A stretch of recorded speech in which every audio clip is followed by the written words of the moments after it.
goal we had starting off was really to try and take close quarters combat to the next level. The great part about it is you never know how it's going to play. You never know what's going to happen. You almost forget you're playing the game because it just looks real. Where is Alma? Other games have done monsters that jump out of the closet at you, and what we've really tried to do is get under your skin. Hush now, Mr. Moody. The time for talk is done.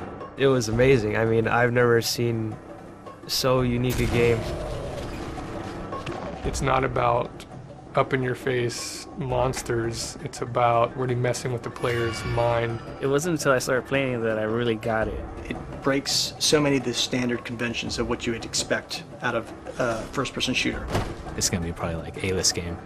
This is the first-person shooter title that I've always hoped that my other titles would be.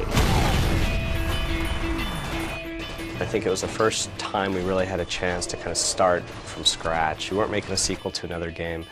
We had been thinking about kind of the core concept of really a game that had a lot of action in it and was just based on kind of the action movie experience. From the very beginning, we always talked about it as being like an action movie. At its core, it's a very intense, visceral shooter with a little bit of a twist of the supernatural.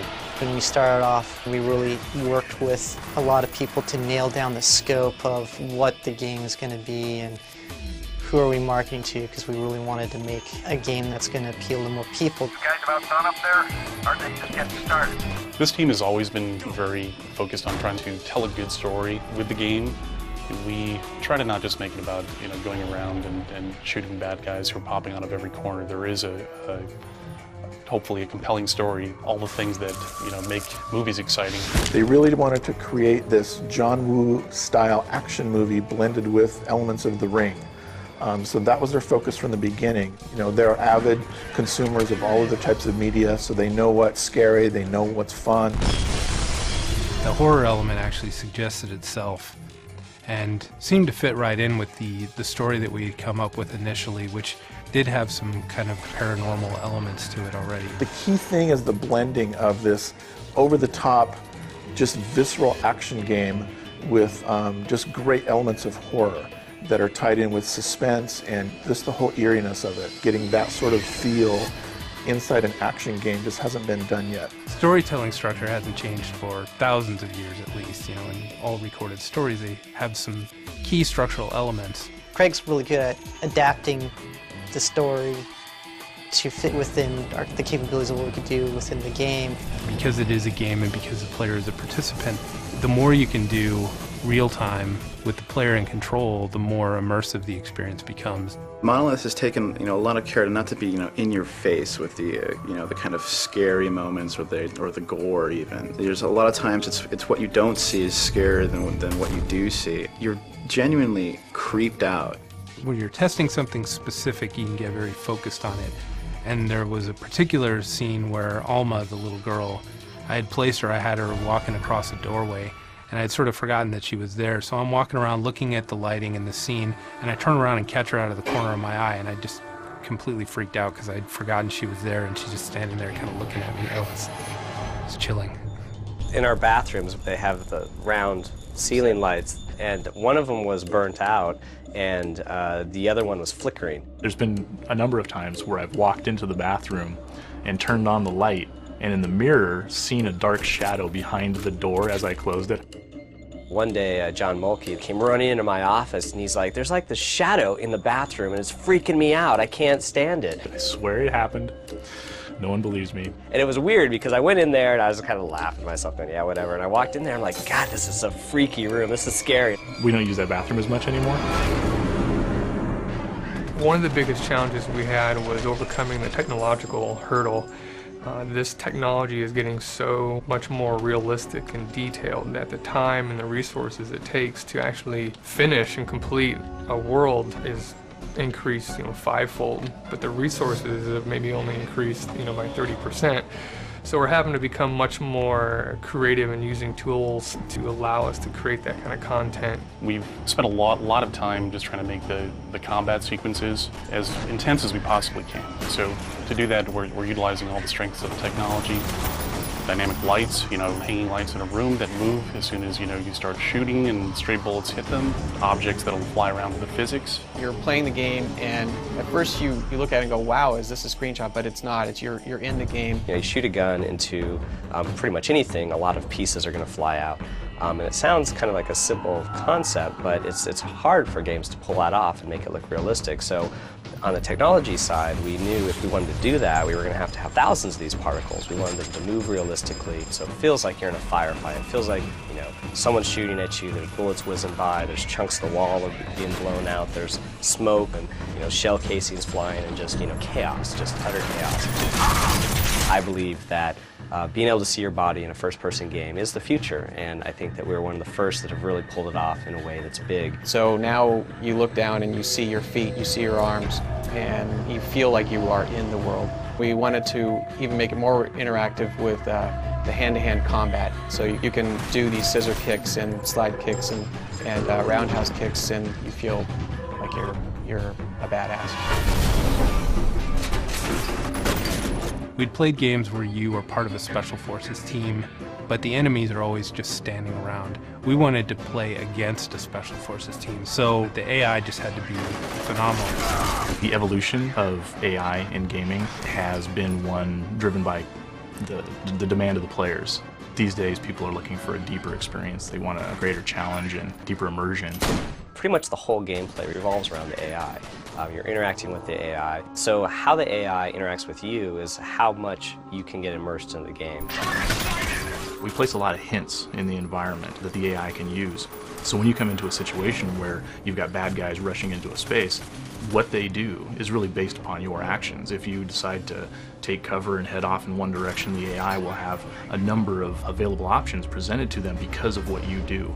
The cool thing about the AI in Fear is it's not scripted, it's part of their behavior. So they'll walk out to an area and they'll evaluate what they want to do to get at the player, to get away from the player.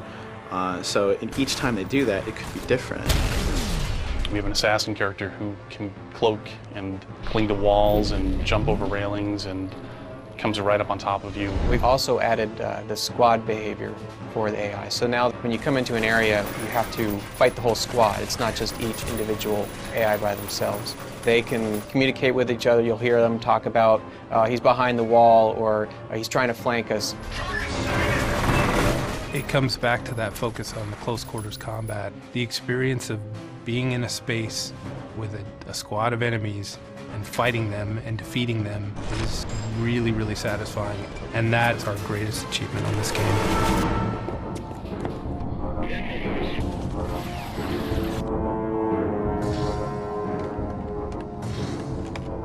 Our audio department has been outstanding on all of our projects. I think every game that we've made, we've always gotten, 90% or above on our audio ratings.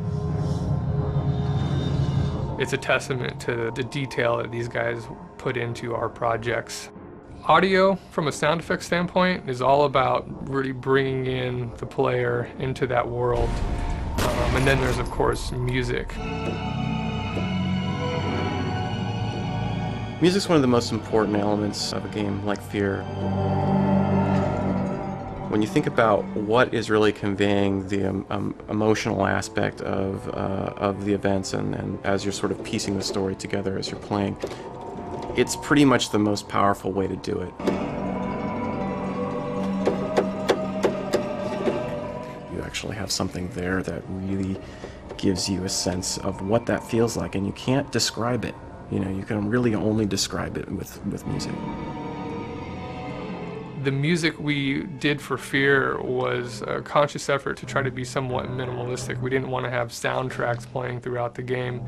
We wanted something that just kind of blended in with the environment and the ambience, just to keep people on edge. This game is all about flipping people's expectations around. The way it's been designed. It means that the first idea that you get is not necessarily the right one. In fact, in more cases than not, it's probably not going to be the right one. Quality assurance is one of the key factors that we have and one of the key tools for product development to make sure that the game is tuned right, that the balance is there, that the levels feel fun, that the pacing's right. Is it too hard to play? So all those things are crucial that you get that feedback from QA. Fears had a longer test cycle than a lot of our projects, but this is one that we really knew that everyone was going to work really hard to try and get right. The developer gives us a build once a week and we bang away at it. We have all sorts of checklists that we got to run, and on a daily basis I'll create a report and hand it over to Mike. Willie does all the work, he just makes me look good. Have you seen this one before? The testers are fans of the game, which is a great thing to see.